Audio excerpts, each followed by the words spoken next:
Very good evening everyone, this is doctor Vivek. जैसा कि आप सभी जानते हैं कि अभी 2 दिन पहले मेरा एक paper journal of biomolecular structure and dynamics में पब्लिकेशन के लिए एक्सेप्ट हुआ है, जिसका कि टाइटल है synergistic effect of vitamin D and remdesivir can fight कोविड-19।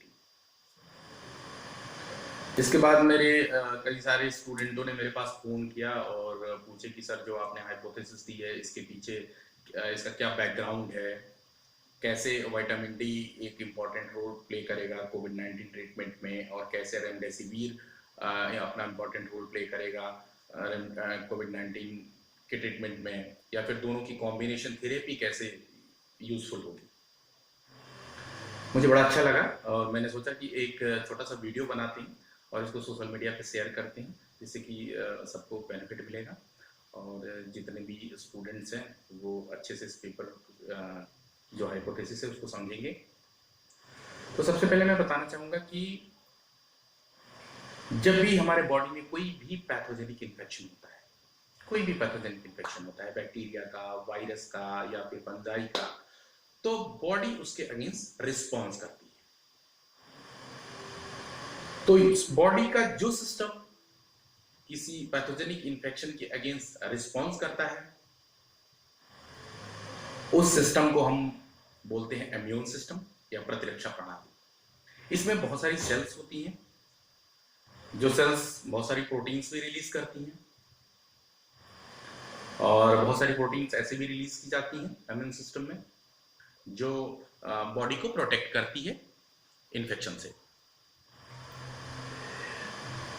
दो प्रोटीन्स, एक कैथेलिसिडिन्स, दूसरा है डिफेंसिन्स। ये दो बहुत ही इंपॉर्टेंट प्रोटीन है आपके इम्यून सिस्टम की, बहुत ही इंपॉर्टेंट है, जिनमें की एंटी माइक्रोबियल प्रॉपर्टी होती है।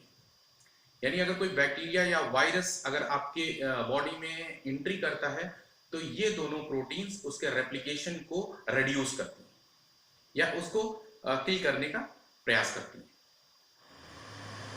दूसरा प्रो इन्फ्लेमेटरी साइटोकाइंस होती हैं, जो जब भी बॉडी में इंफेक्शन होता है तो ये रिलीज होती है और ये इन्फ्लेमेशन कॉज करती है। जैसे कि निमोनिया, जैसे कि अगर देखें कोविड के केस में देखें तो लंग्स में इन्फ्लेमेशन होता है। बेसिकली जो प्रो इन्फ्लेमेटरी साइटोकाइंस होती है उनका अमाउंट ज़्यादा रिलीज होता है। उनके ज़्यादा रिलीज होने की वजह से जो लंग्स होती है, लंग्स में इन्फेक्शन हो जाता है, लंग्स में इन्फ्लेमेशन हो जाता है। तो इसको इसको भी प्रोटेक्ट करने के लिए बॉडी एक अलग डिफेंस यूज करती है और भी कुछ प्रोटीन रिलीज करती है जिसको बोलते हैं एंटी इन्फ्लेमेटरी साइटोकाइंस, जो इसको जो प्रो इन्फ्लेमेटरी साइटोकाइंस है उनको इनहिबिट करने का काम करती है। अगर यहाँ पे विटामिन डी का रोल देखें तो विटामिन डी जो दोनों प्रोटीन्स थी, कैथेलिसिडिन्स और डिफेंसिन्स, इन दोनों प्रोटीन का जो प्रोडक्शन रेट है उसको इंक्रीज करती है।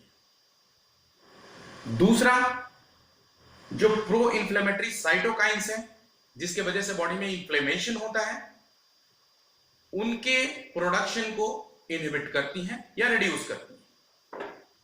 दूसरा जो एंटी इन्फ्लेमेटरी साइटोकाइंस होते हैं, उन एंटी इन्फ्लेमेटरी साइटोकाइंस के प्रोडक्शन को इनहैंस करता है, इंक्रीज करता है, जिसकी वजह से जो इम्यून सिस्टम है वो स्ट्रांग हो जाता है। इम्यून सिस्टम आपका मजबूत हो जाता है किसी भी पैथोजेनिक इंफेक्शन से लड़ने के लिए। सेम केस कोविड-19 के केस में भी होता है।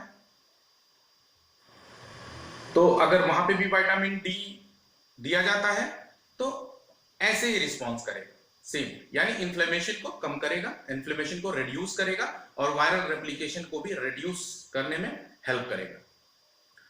दूसरा जो ड्रग की मैंने बात की है दैट इज द रेमडेसिविर, जो एक बहुत ही पॉपुलर एंटीवायरल ड्रग है जो सबसे पहले हेपेटाइटिस सी वायरस के ट्रीटमेंट के लिए बनाई गई थी, लेकिन बहुत सारे वायरसेस में जो है इसका एंटीवायरल एक्टिविटी देखा गया। बहुत सारे वायरस इन्फेक्शन में ये इफेक्टिव थी। और जब इसको SARS-CoV-2 पे वैज्ञानिकों ने टेस्ट किया तो ये पाया गया कि SARS-CoV-2 के भी इन्फेक्शन को ये रिड्यूस करता है। SARS-CoV-2 के रेप्लिकेशन को भी ये इनहिबिट करता है। वो कैसे करता है? जो SARS-CoV-2 वायरस होता है उसका जीनोम जो होता है वो आरएनए का बना होता है। जब आरएनए की दूसरी कॉपी बनती है, जब इसके जीनोम का रेप्लिकेशन होता है, तो इसके जीनोम के रेप्लिकेशन के लिए इस वायरस की एक प्रोटीन जिसको कि आरएनए डिपेंडेंट आरएनए पॉलीमरेज बोलते हैं, वो प्रोटीन हेल्प करती है। यानी वही प्रोटीन रिस्पॉन्सिबल होती है इसके जीनोमिक रेप्लिकेशन के लिए। तो अगर हम उस RNA dependent RNA polymerase enzyme के फंक्शन को इनहिबिट कर दें तो वायरस का रेप्लिकेशन नहीं होगा। तो रेमडेसिविर जो ड्रग है वो इसी RNA dependent RNA polymerase enzyme के फंक्शन को इनहिबिट करती है, उससे बाइंड करती है और उसको इनहिबिट करती है, जिससे कि SARS-CoV-2 जो वायरस है उसका रेप्लिकेशन नहीं हो पाएगा। ये तो था रेमडेसिविर का मैकेनिज्म ऑफ एक्शन। अगर दोनों ड्रग को हम कंबाइन करके दोनों ड्रग की कंबाइन थेरेपी किसी पेशेंट को देते हैं तो जैसा मैंने बताया कि विटामिन डी इम्यून सिस्टम को मॉड्यूलेट करके SARS-CoV-2 से फाइट करेगा। दूसरा रेमडेसिविर जो है जो वायरस का रेप्लिकेशन है उस वायरस के रेप्लिकेशन को स्टॉप कर देगा। इस तरह से दोनों की कॉम्बिनेशन थेरेपी जो है कोविड-19 के इंफेक्शन में रामबाण चिकित्सा साबित होगी, ऐसा मेरा मानना है और ऐसा मेरा विश्वास भी है।